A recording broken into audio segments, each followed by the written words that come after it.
2009 marks the 400th anniversary of Henry Hudson's voyage of discovery on the river that bears his name.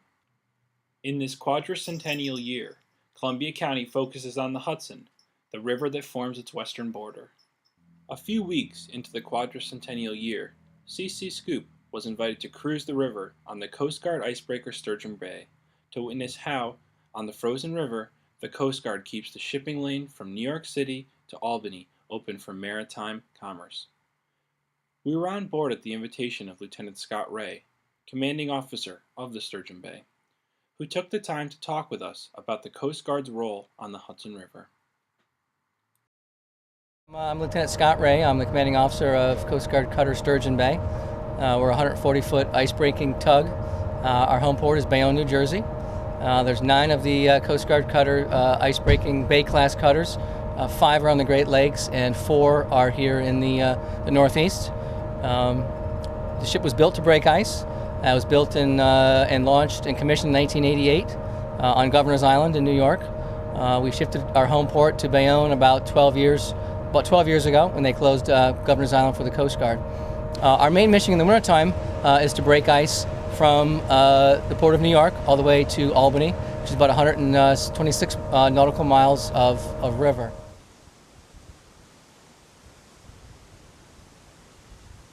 The Coast Guard breaks ice for 3 basic reasons. We break ice and run ships in the ice for search and rescue. A lot of times people do get stranded in the ice or do have problems in the ice, so search and rescue is a big part of our mission. We break ice to keep commerce moving as well, up and down the Hudson River. Anywhere from gasoline to jet fuel to bauxite to kerosene. Tug and barge traffic has to keep moving, and without the icebreakers, they can't keep on moving. The third thing is flood relief. In the springtime, when the snow melts and the ice begins to melt, the local areas can tend to have severe flooding.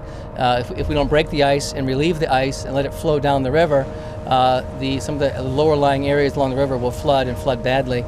So those are our 3 missions basically: search and rescue, keep commerce moving, and flood relief in the spring.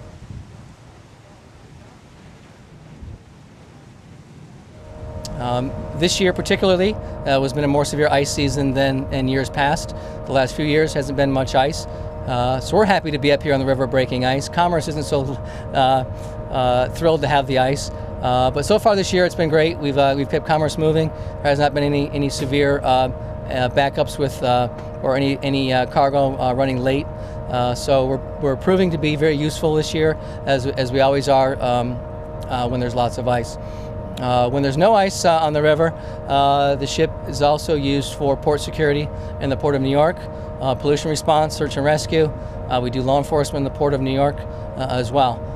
Since the Coast Guard right now is the only military in the Port of New York, we have a very big job at doing that. Another big part of our mission is public relations. The Coast Guard takes on board a lot of civilians, a lot of different groups, organizations, schools, etc., out to show the Coast Guard, show them what the Coast Guard does, its missions. Like today, we're underway with several people from the community, showing them the ice breaking, showing them the ship, telling them about the Coast Guard and what we do, which goes a long way for us in keeping the Coast Guard in the spotlight. We're a little different than the other organizations where our mission is a daily mission. We're always working our mission within the public, within the Homeland Security Department, and keeping our coastline and all the miles of coastline that the United States has safe.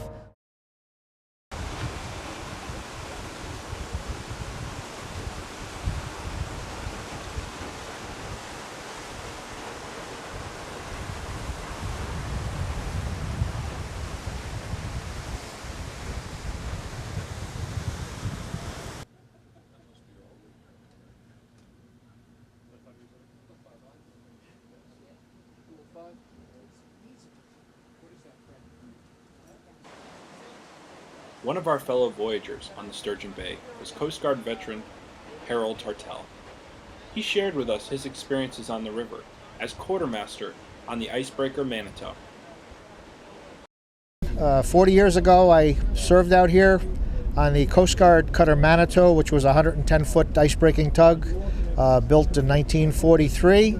And today, 40 years later, I'm aboard the Coast Guard cutter Sturgeon Bay, which is a newer 140-foot Bay-class ice-breaking tug, which replaced the 110s like I was stationed aboard. And what a treat and what a difference. This vessel, compared to the one that I was on, is 2.5 times the horsepower. The one I was on had 1,000 horsepower. This one is around 2,500.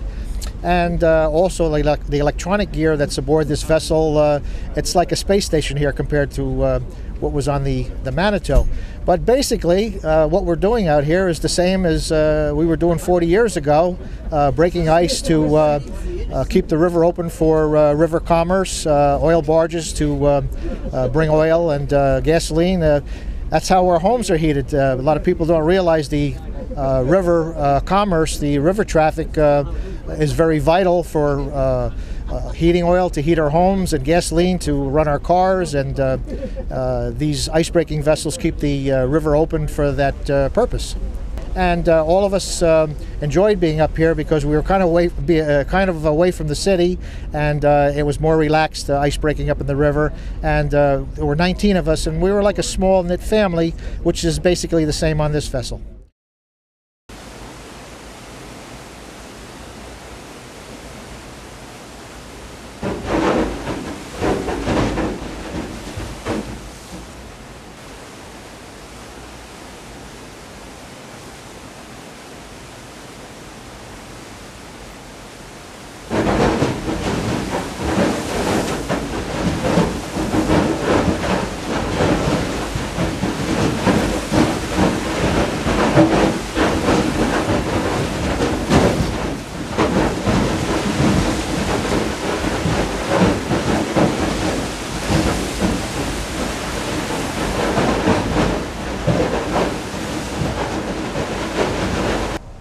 Winter on the river is fantastic, actually. These ships are built with lots of fuel, lots of water. My crew is 20 people, so we could be on the river for anywhere from a week to 2 weeks to 3 weeks if we have to. But it's very exciting. I like to be out in the cold. It's very refreshing. The wildlife is fabulous up here. We've seen anywhere from deer on the ice to fox on the ice. The bald eagles this year were phenomenal. We've got some great pictures of that. But it's just very nice to be up in the cold, to walk out on the bridge or out on the deck and get the cold air, and then to be able to go back in the ship and warm up and hear the ice crunching under the ship, and have a vessel behind us or ahead of us breaking ice and moving them along, knowing that we're doing something really good. I mean, billions of gallons of commerce moves in and out of the Port of New York every year, and a lot of that comes up the Hudson and in the wintertime. And so it's a huge satisfaction for us to be working up here and to be keeping that commerce moving for hundreds of thousands of people, for their gasoline, as we said, their diesel, their jet fuel, their kerosene.